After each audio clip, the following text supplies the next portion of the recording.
Hello friends, let us now learn some important points about Cushing syndrome. Okay, in Cushing syndrome, so the adrenal gland, here there is increased production of cortisol. Whatever the reason is, there is increased production of cortisol. Okay, so first we will see the etiology of Cushing syndrome. Cushing syndrome can be divided into two types. One, we have ACTH dependent Cushing syndrome, and second we have ACTH independent Cushing syndrome. ACTH dependent Cushing syndrome and ACTH independent Cushing syndrome. ACTH dependent Cushing syndrome, this includes the Cushing's disease. Okay, here ACTH dependent Cushing syndrome is seen in 90% of patients, whereas ACTH independent Cushing syndrome is present in 10% of cases. So Cushing's disease is present in 75% of cases. It is more common in females than males. The ratio is 4:1. And if you see one more important thing about this Cushing's disease, it is nothing but ACTH producing pituitary adenoma is called as Cushing's disease. What is Cushing's disease? That is presence of ACTH producing pituitary adenoma is Cushing's disease. Then we have the next type, which is ectopic ACTH secretion. Ectopic ACTH secretion is mainly from the carcinoma or tumors. The tumors like bronchial tumor or pancreatic tumor, bronchial tumor or pancreatic carcinoids, or small cell lung cancer, or if you see medullary carcinoma of thyroid, medullary thyroid carcinoma, or pheochromocytoma. These are the main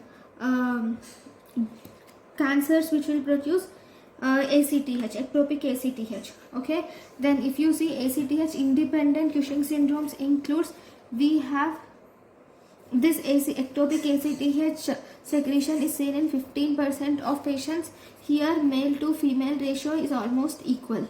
Then in ACTH independent Cushing syndrome includes, one, we have adrenocortical carcinoma. This is not dependent on ACTH because the adrenal gland itself independently produces it. So adrenocortical adenoma and also adrenocortical carcinoma. If you see adrenocortical adenoma, it is seen in 5 to 10%, whereas adrenocortical carcinoma is present in 1%. Okay, so here the male to female ratio, female is to male ratio is equal to 4:1. So it is females more than males again. Okay, then if you just let us now learn about some one-liners. If you were asked what is the most common cause of Cushing syndrome, most common cause of Cushing syndrome, then it is overall most common cause of Cushing syndrome is exogenous steroids. Then if you were asked what is the most common cause of non-iatrogenic Cushing syndrome, non-iatrogenic Cushing syndrome is excluding this exogenous steroid intake. What is the cause of non-iatrogenic Cushing syndrome? That is pituitary adenoma is the most common cause of non-iatrogenic Cushing syndrome. What is the most common cause of ACTH dependent Cushing syndrome? Most common cause of ACTH dependent Cushing syndrome is again pituitary adenoma. What is the most common cause of ACTH independent Cushing syndrome? ACTH independent Cushing syndrome, the most common cause is adrenal adenoma. Okay, so these are the most important one-liners. Now, what are the clinical features of Cushing syndrome? So in the clinical features, here the patient will have centripetal obesity. There is moon-like facies will be seen. Moon facies. What is centripetal obesity? In this, if you see, the extremities are spared and wasting of extremities is seen. and there is moon feces. If feces are seen, there is fat accumulation is also present in the cheeks. You will also see presence of buffalo hump will be seen. You will see presence of buffalo hump will be seen, and even dorsocervical fat pad is seen. And in the dorsocervical fat you will also see presence of supraclavicular fat pad are seen. What is supraclavicular fat pad? Here the fat will fill the supraclavicular spaces. Here the fat will fill the supraclavicular fossa and obscure the clavicles.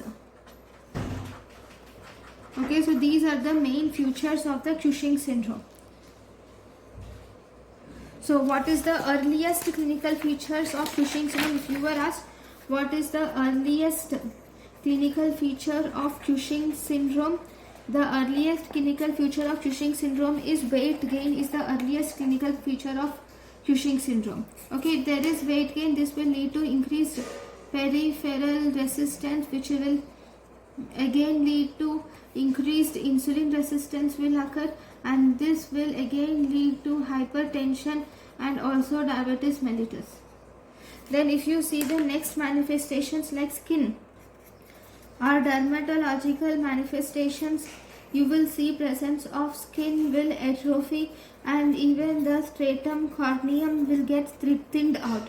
Skin atrophy occurs, stratum corneum is thinned, and even the skin becomes more fragile. Okay, then you will also see easy bruisability of the skin will be seen. In easy bruisability of the skin, there will be loss of subcutaneous connective tissue is seen. Why is there loss of subcutaneous connective tissue? This is mainly due to the catabolic effects of glucocorticoids will result in loss of subcutaneous connective tissue. Then you will see presence of stria, or you will see presence of stria, that is purple to violet stria are seen, which are violet to purple stria are seen, which are due to fragile skin stretches. And why is this occurs? This is due to the enlarging trunk and the breast. Because of enlarging trunk, breast and abdomen, you will see that the fragile skin which is present, this stretches, thus resulting in the stria or purple or violet striae. Okay, then the next manifestation is you will see presence of fungal infection. It can result in fungal infection, like we can have cutaneous fungal tinea versicolor are seen. On the trunk you will also see presence of hyperpigmentation will be seen, and this hyperpigmentation is induced by increased ACTH. Okay, so these are the important skin manifestations. Now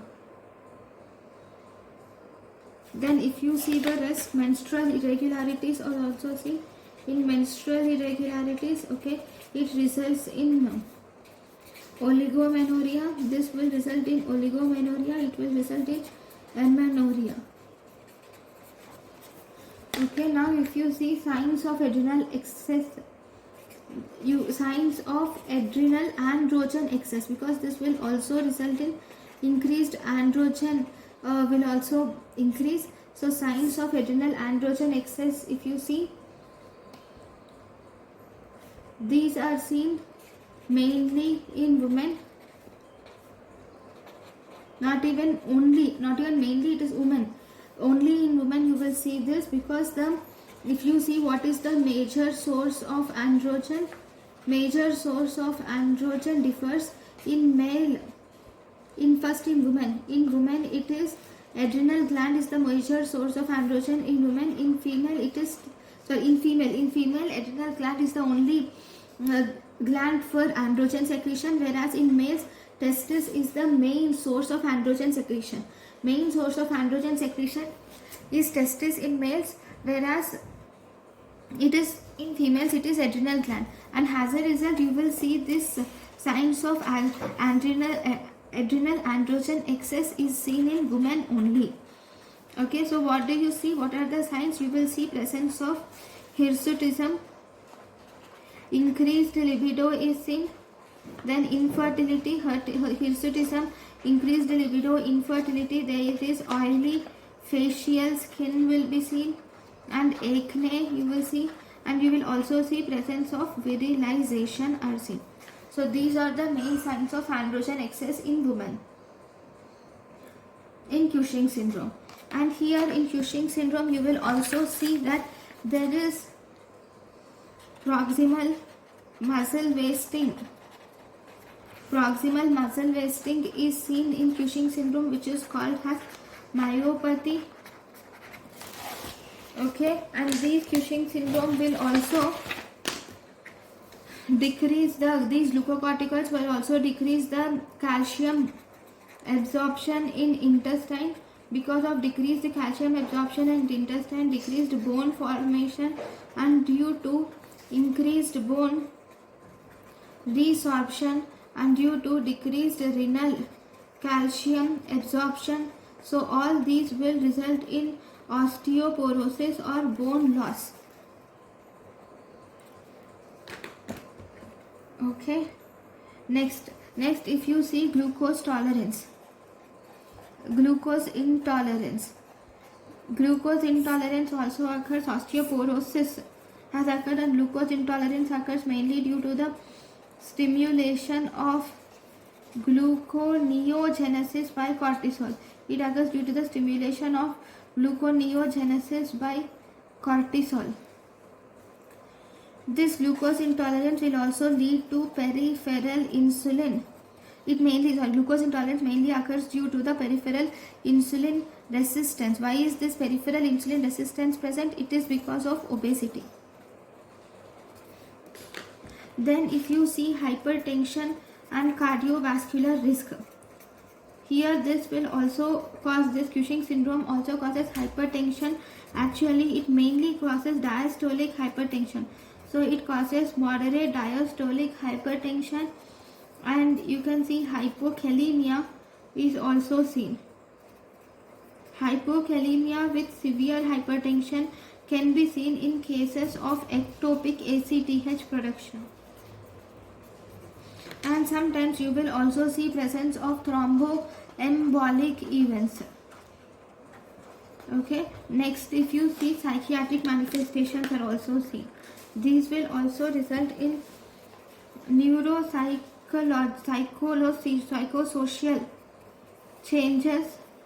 Like if you were asked what is the most common neuropsychosocial stages, that is, it causes emotional lability. Okay, so this is about the main clinical features of Cushing syndrome. Now if you see the diagnosis of Cushing syndrome, so if you see the diagnosis of Cushing syndrome, first screening tests. In the screening tests we have 24-hour urinary free cortisol. So 24-hour urinary free cortisol excretion. This occurs more than 3 times. 24-hour urinary cortisol excretion to more than 3 times it is increased. And you will see dexamethasone overnight test. There is dexamethasone overnight test. So what do you do in this dexamethasone overnight test? We will give 1 milligram of dexa is given at 11 p.m.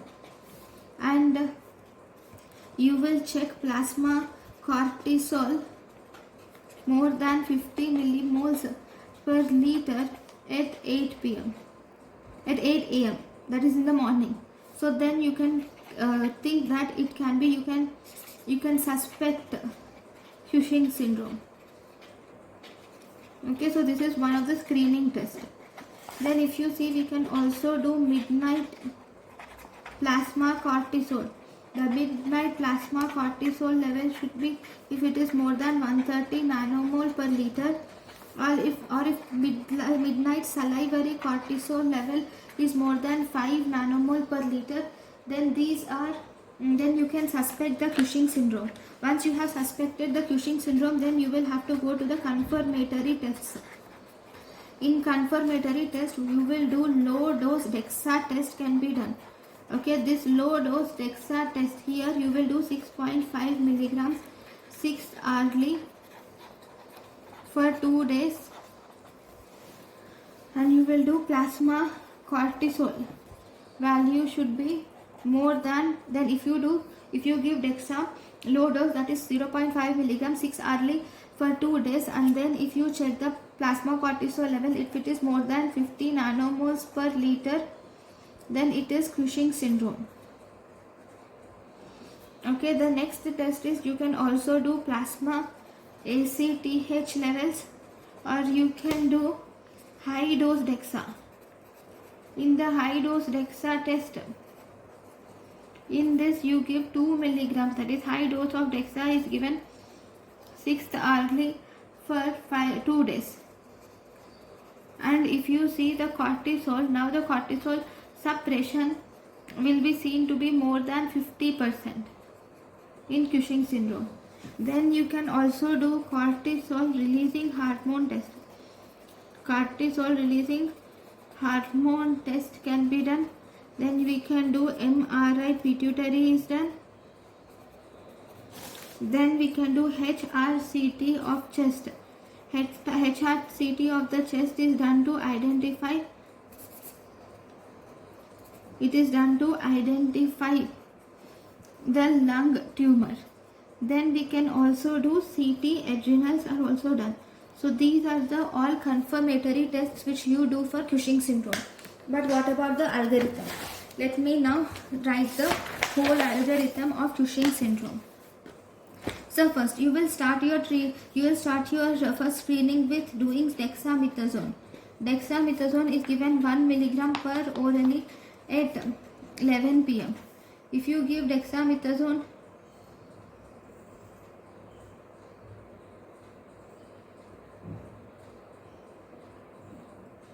okay, before that, let me tell you.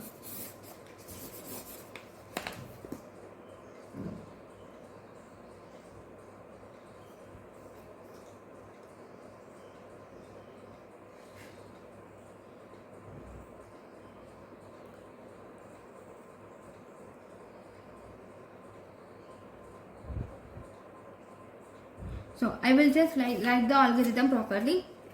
Okay, first there is signs and symptoms. First, if the patient has signs and symptoms of Cushing syndrome, okay, then first we should do the screening test. So what we can do any of the screening tests, but mostly preferred is dexamethasone suppression test, where you give 1 milligram of dexamethasone is given at midnight, and then you will check the plasma cortisol level. Now this plasma cortisol level, if it is suppressed or not. Now even after giving the dexamethasone of 1 milligram at midnight, if there is no suppression of cortisol of plasma, if there is no suppression, then you should suspect Cushing syndrome. Now if you suspect the Cushing syndrome, then you should do next, you should go to confirmatory test. Okay, now what is the confirmatory test of Cushing syndrome? In confirmatory test, you will do a low dose dexamethasone suppression test. So in this you will give dexamethasone of around 0.5 milligrams only. 5 milligrams is given every 6 hourly for 2 days, and then you will see suppression. If there is no suppression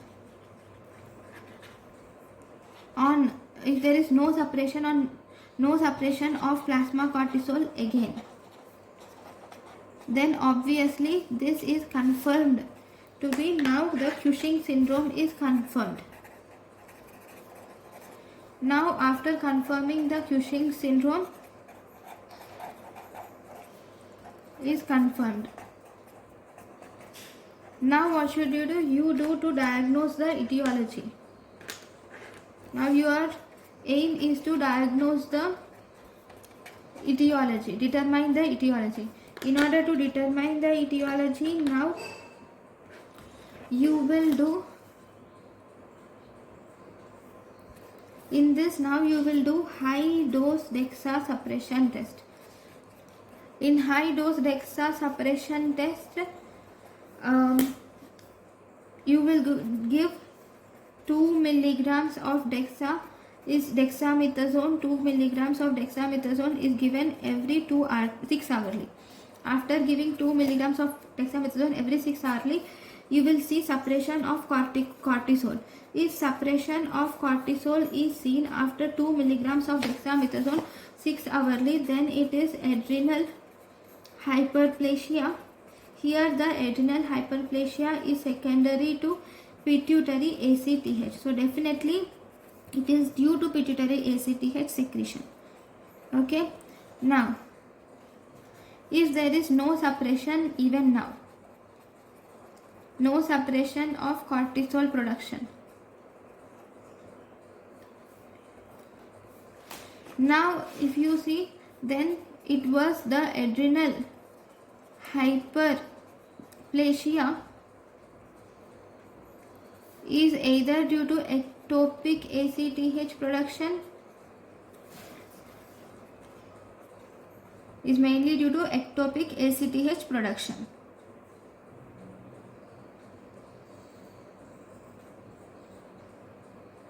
Okay.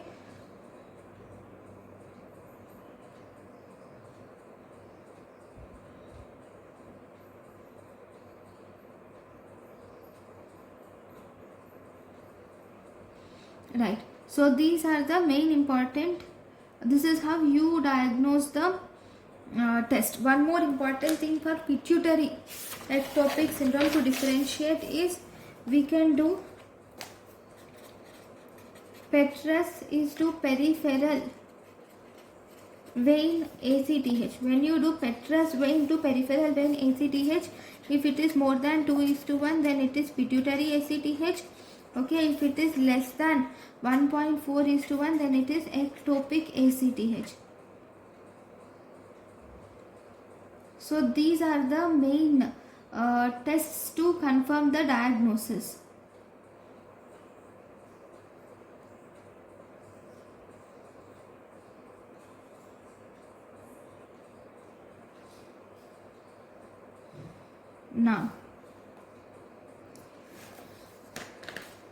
Now what about in Cushing syndrome? There is one more important thing is in normal individuals, if you see the serum cortisol reaches the lowest level in normal individuals. It reaches lowest level at midnight. Okay, but in patients with Cushing syndrome, you will see that the serum cortisol level, the diurnal variation of this serum cortisol level, this diurnal variation is lost in Cushing syndrome. So because of loss of diurnal variation, serum levels of cortisol remain same in throughout 24 hours. So serum levels of cortisol remain same throughout 24 hours.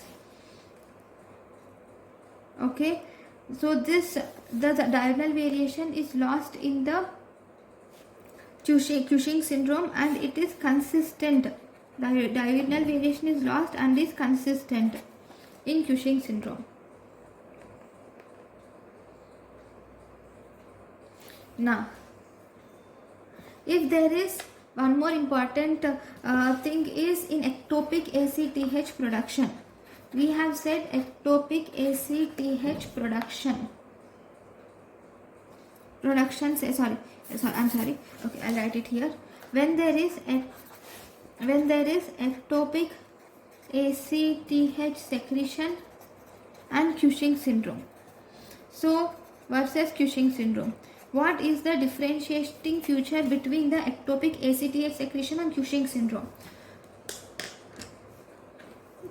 So, ectopic ACTH secretion, in this you will see presence of hypokalemia, hypochloremia,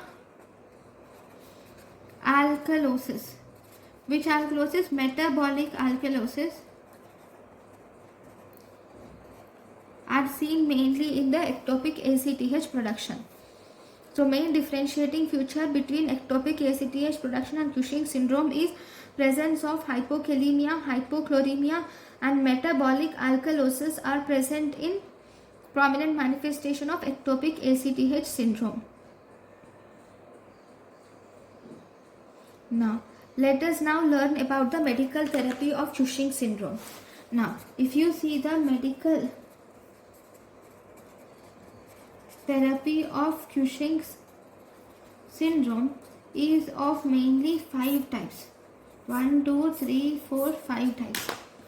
1, it is adrenal enzyme inhibitors. What are adrenal enzyme inhibitors which can be used? We can use adrenal enzyme inhibitors like ketoconazole, IV etomidate can be used. Then we can use adrenolytic agents. Adrenolytic agents like mitotane can be used for treatment of Cushing syndrome. Then replacement glucocorticoid therapy. If you see replacement glucocorticoid therapy which can be used for Cushing syndrome is we can use hydrocortisone and dexamethasone can be used for replacement glucocorticoid therapy. Then the drugs that target pituitary. The drugs that target pituitary include, we have 2 drugs which are cabergoline will target pituitary and we have pasareotide will target pituitary. Then we have combination therapy. So these are the important medical drugs which are used in Cushing syndrome. So among all these drugs, if you were seen which is preferred for medical adrenalectomy. So if you were asked which drug is preferred for medical adrenalectomy, if you see ketoconazole oral is preferred. Okay, for medical adrenalectomy. Next.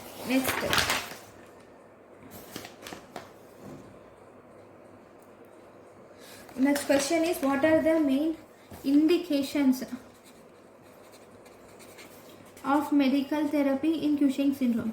What are the main indications of medical therapy of Cushing's syndrome? 1, in order to, if surgery is contraindicated. 2nd, in order to control hypercortisolism in preparation of surgery. During preparation of surgery, if you wanted to control the hypercortisolism, or if there is recurrence or persistent hypercortisolism even after surgery also, if the patient manifests with recurrent or persistent hypercortisolism after surgery, then in order to control of hypercortisolism while waiting the effect of pituitary radiation. So for effect of pituitary radiation to start, it takes some time. During the waiting period, you can give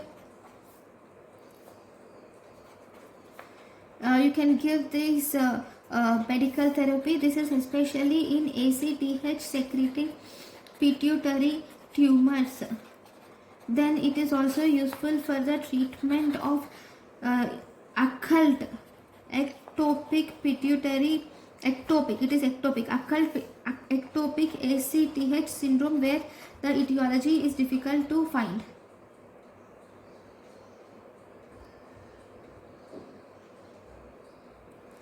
So these are the important things. Okay, now what is the treatment if patient has oat cell carcinoma of lung leading to Cushing syndrome? What is the treatment? Treatment of this is you should give cisplatin should be given, and irinotecan should be given.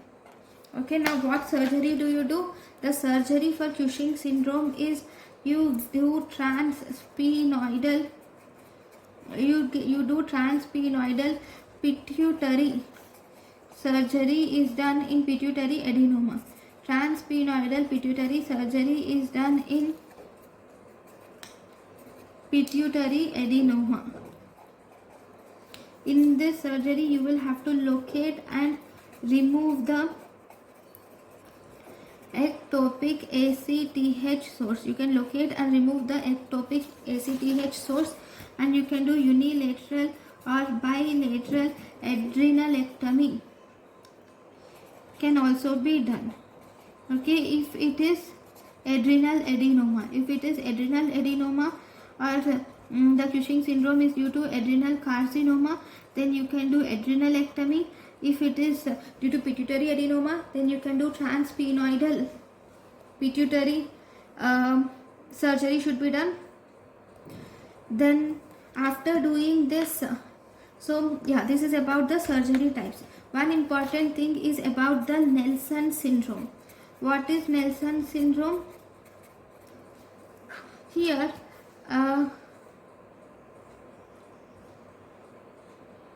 you have done adrenal adenoma.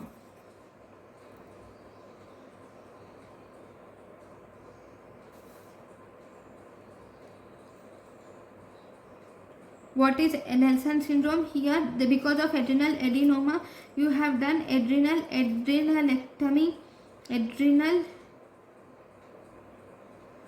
Okay, there is adrenal adenoma bilateral. So, as a result, bilateral adrenalectomy is done. And after adrenalectomy, we give hydrocortisone. IV hydrocortisone drip should be given, and you will also give post-op hydrocortisone tablets are also given. Hydrocortisone dip and post-op hydrocortisone tablets are given. After that, we should do a follow-up ACTH increase. So when you follow up ACTH increase, you will see hyperpigmentation of palms and soles is seen, and this is nothing but Nelson syndrome. Okay, so these are the important points about the Cushing syndrome.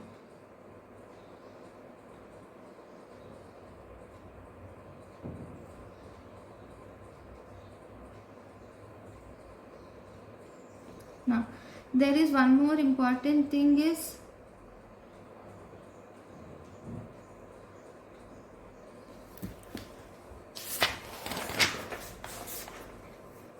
about the cortisol level. So let us now learn some important points about cortisol level. Last 2 minutes. Okay, cortisol level, if you see in the early morning, the cortisol levels are around 10 to 20 microgram per deciliter, and at 4 p.m. if you see, there are 3 to 10 micrograms per deciliter, and it is usually, if you see at bedtime, it is usually less than 5 microgram per deciliter. So this is the normal diurnal variation. These cortisol levels are measured by typical radio immunoassay is the most commonly used method.